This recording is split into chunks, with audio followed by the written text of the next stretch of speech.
Ya, terima kasih saudara masih bersama kami dalam program Sapa Jateng dan kita akan melanjutkan perbincangan yang cukup menarik ini dengan narasumber spesial saya, Pak NHS. Ya. Tadi di segmen sebelumnya kan kita bahas terkait dengan mundurnya Pak Ya. Airlangga ini, apakah nanti akan berpengaruh terhadap KIM nih, Koalisi Indonesia Maju. KIM ya, Koalisi Indonesia Maju. Yang ada di Pilkada 2024 ini. KIM adalah sekondan koalisi yang di Pilpres Pileg pendukung Pak Jokowi. paslon nomor 2. Oh, Prabowo Gibran. Prabowo Gibran. Dan endorser yang paling utama adalah Pak Jokowi.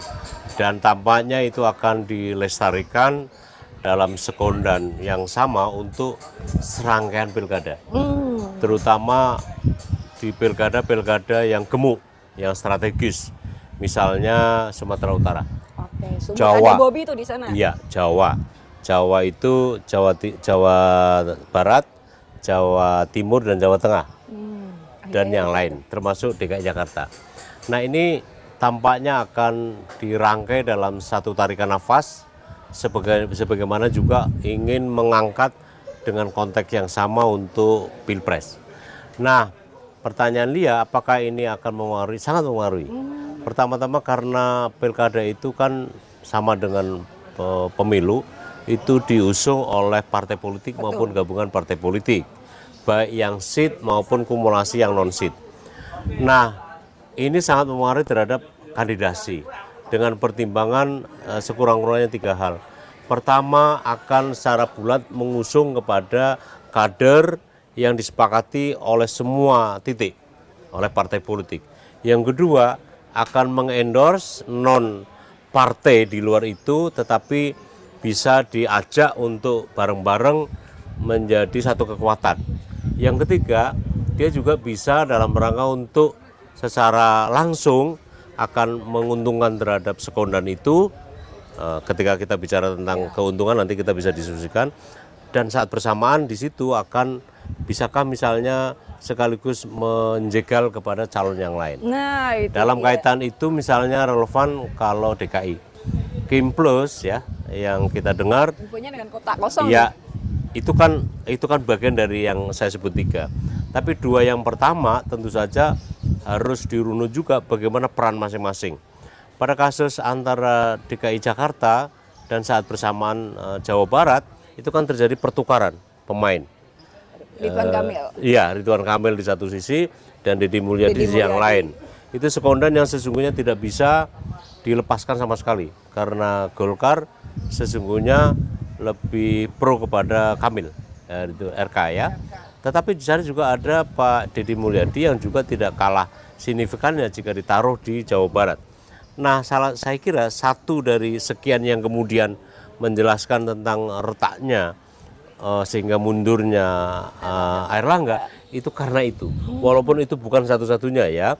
Kenapa? Karena pertimbangan dukungan. Nah, dukungan itu tampaknya pada awal-awalnya bulat ya. Tetapi kemudian ada hal lain, aspirasi lain, usulan lain yang dalam rangka sekondan KIM tadi, KIM Plus tadi akhirnya. Di KIM Plus itu tentu saja akan mendegradasi atau mendowngrade sehingga kemudian PKS misalnya lepas. Diharapkan juga PKB dan Nasdem. Dan itu kan diakui bahwa bukan tidak mungkin akan merepetisi itu. Tetapi pada saat bersamaan di DKI juga terjadi pergeseran PDIP dan Rano Karno untuk ke Anies misalnya.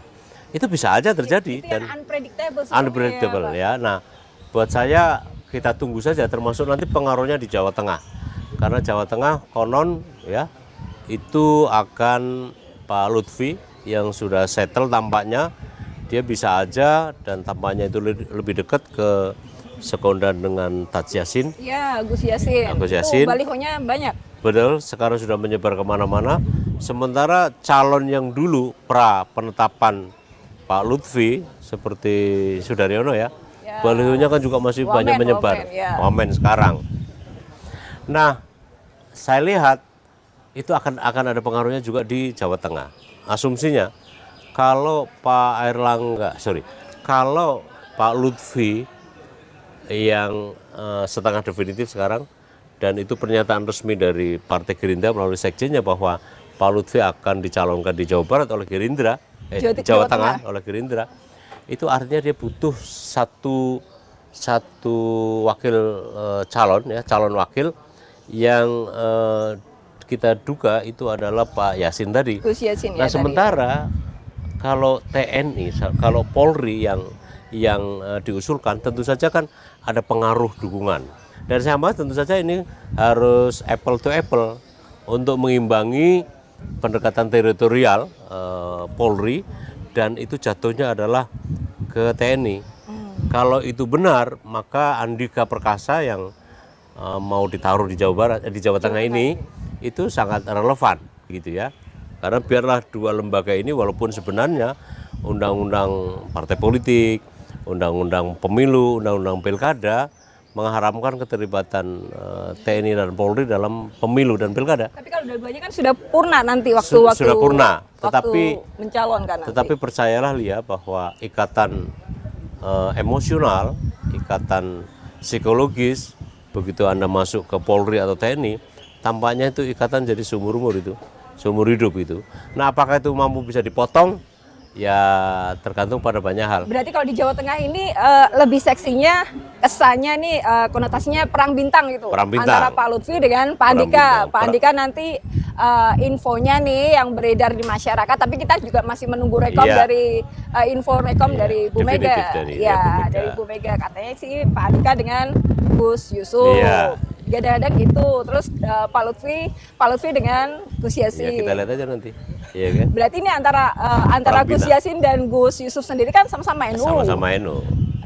Suaranya juga lumayan banyak. NU kan lambangnya juga ada bintangnya itu. Oh gitu. Berarti Jenderal juga, Polri maupun TNI kan ada bintangnya juga. Nah, berarti benar ya Jawa Tengah perang nih. bintang. Perang bintang ya. Seksi nih ya udah dia. Seksi. Bagus nih ya Pak ya. Oke, kita akan lanjutkan usai jeda pariwara berikut ini.